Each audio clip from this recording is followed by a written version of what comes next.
Ce jour dédié pour l'élévation de l'âme de Israël Ben Saadat, son levracha de mémoire béni. La question de Alex. Alors, ma question est la suivante. Est-ce qu'une personne qui se fait assassiner, c'est une personne sur qui il y avait un rio plus tard, Une culpabilité de mort.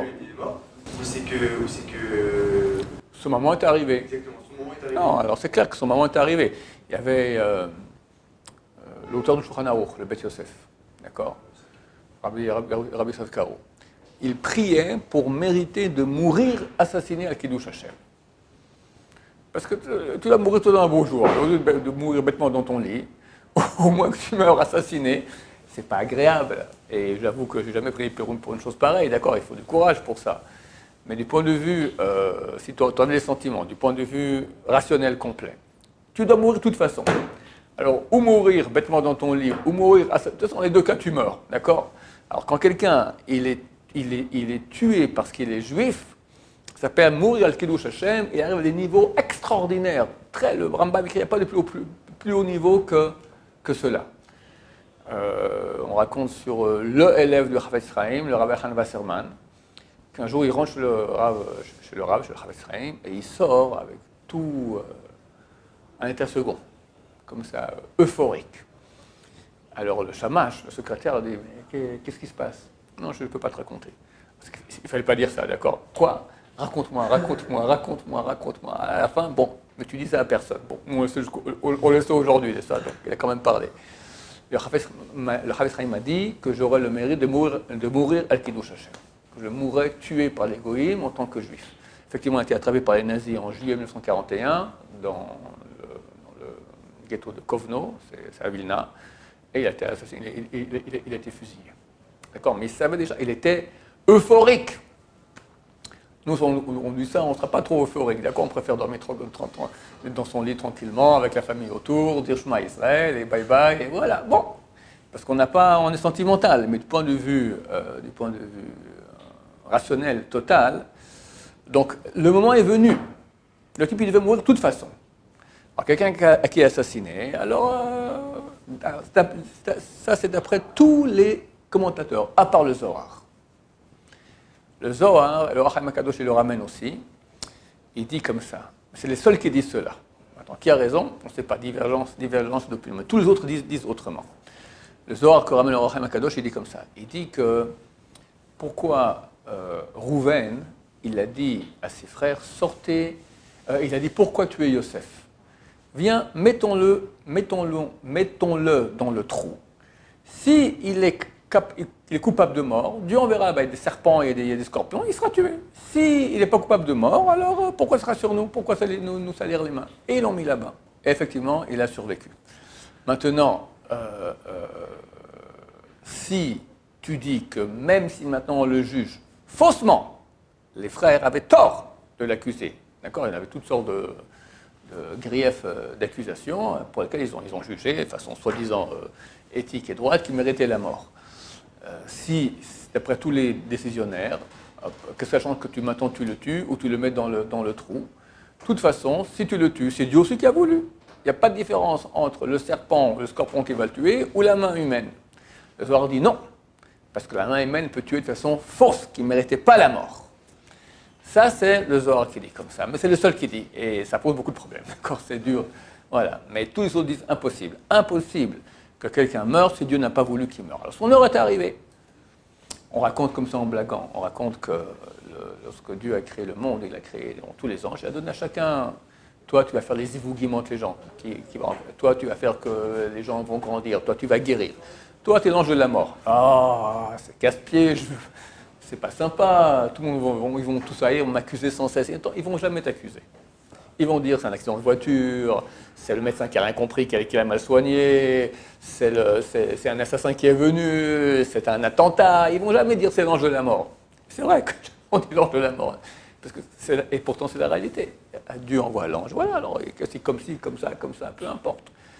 Et bon, avec tout le respect du Zohar, mais au niveau de la quantité des commentateurs par rapport au Zohar, c'est négligeable par rapport à la quantité des commentateurs qui disent que tout fonctionne d'après la main de Dieu. Il est impossible que quelqu'un soit tué sans que Dieu ne l'ait voulu. Et celui qui s'est fait assassiner, mais qui n'est pas mort à Kiddush Hashem, est-ce qu'il va monter aussi dans les niveaux Alors, quelqu'un qui s'est fait assassiner, mais ce n'est pas le Kiddush Hashem, c'est clair que cette mort-là est une grande souffrance. D'accord ? La mort, la souffrance, c'est le plus grand mérite qu'il peut y avoir au Olam Haba. D'accord ? C'est la plus grande. On ne peut pas arriver au Olam Haba sans souffrance. Quelqu'un a eu une vie terrible, avec un accident terrible, et le Rav Steinman est allé consoler la famille, leur dit, voilà, grâce à cette souffrance, il a parole à Olam Haba. Ce n'est pas des paroles en l'air, c'est qu'il voyait ce qui se passait là-haut. D'accord ? Alors, en sortant, quelqu'un lui dit, il y a quelqu'un qui ne souffre pas. Et il dit, alors il souffre pour faire des mitzvot. Et c'est vrai. Il faut se lever le matin pour arriver à l'heure, il faut se casser la tête pour comprendre une Gemara, tu donnes de l'argent, si ta casse, ça va quand même un peu souffrir, d'accord ? Donc, quelqu'un, mais si idéalement, on va dire, ça n'existe pas un truc, quelqu'un, aujourd'hui, à notre génération, ça n'existe pas, quelqu'un qui ne souffre pas, tout va bien dans sa vie, je ne connais pas celui-là, d'accord, amène-le-me-le, d'accord, alors il ne peut pas aller là-bas. Parce que, j'ai expliqué déjà que Dieu, il a créé un monde, ce monde a été créé pour qu'on ait au Olam Haba de dû, j'y ai droit. Qu'est-ce que je peux dire que j'ai fait pour avoir droit ? Quand Dieu m'a donné maintenant des mitzvot à faire, mais je l'ai fait facilement, parce que j'ai une nature pareille. Tout est fait par ma nature. Je n'ai rien fait, parce que la nature, c'est Dieu qui me l'a créé. Il faut que ma nature m'empêche, ou qu'il y a des éléments extérieurs qui m'empêchent. Et malgré tout, je me bats. Et je souffre. Là, je peux dire, c'est moi qui ai souffert. Personne ne m'a donné le cadeau, je l'ai fait. J'ai une participation personnelle. C'est ça mon Olam Haba. Donc, quelqu'un qui est assassiné, bien qu'il n'a pas voulu, mais il souffre. La souffrance, même quand ça vient malgré nous, d'accord, ça a une capacité extrêmement grande d'expiation des fautes et de donner beaucoup, beaucoup de mérite dans l'Olam Haba. Il sera jugé quand même. Bien sûr, même ceux qui sont morts à Kiddush Hashem, ils sont jugés. Ah ouais. C'est pas qu'on efface tout. C'est un très grand Olam Haba, mais d'abord, il faut aussi régler les problèmes. Alors, ça se peut aussi que la souffrance qu'il a eue, ça expie des fautes. Mais c'est pas que, automatiquement, il n'y a rien, on compte plus rien du tout. Il y a des cas comme ça. Il y a des cas, je ne me souviens plus où j'ai vu l'histoire de gens qui sont revenus en Gilgoul, etc., qui sont morts à Kiddush Hashem, ils sont revenus pour réparer des choses. Ouais. Ça veut dire que voilà, celui qui se met en danger, par exemple celui qui va se suicider, selon Zohar HaKadosh, c'est de sa faute. Bien sûr. Tu me poses la question sur les gens qui se suicident. C'est une chose qui est très grave. Il ne faut pas le faire.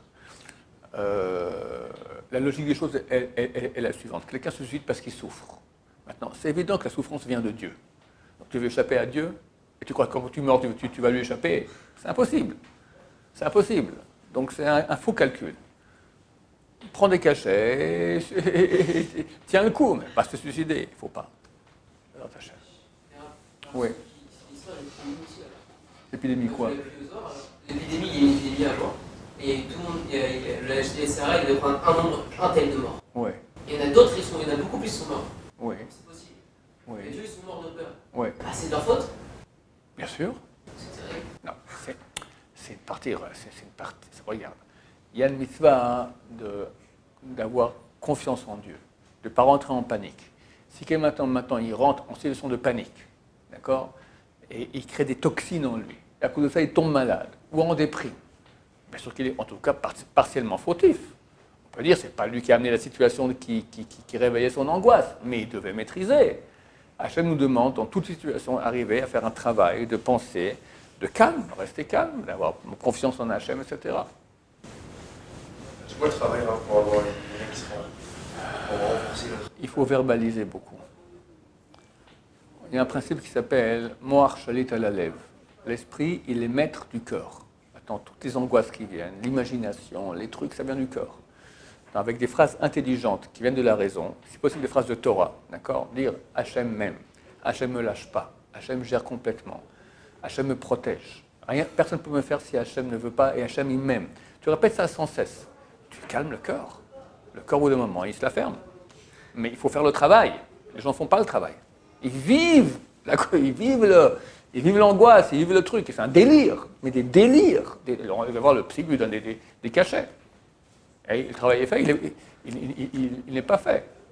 Et après, ça devient pire. Bon, encore plus de cachets. Ils finissent des fois complètement coucou dans un nid de coucou, d'accord, comment on dit, un asile de fous, un chamichement.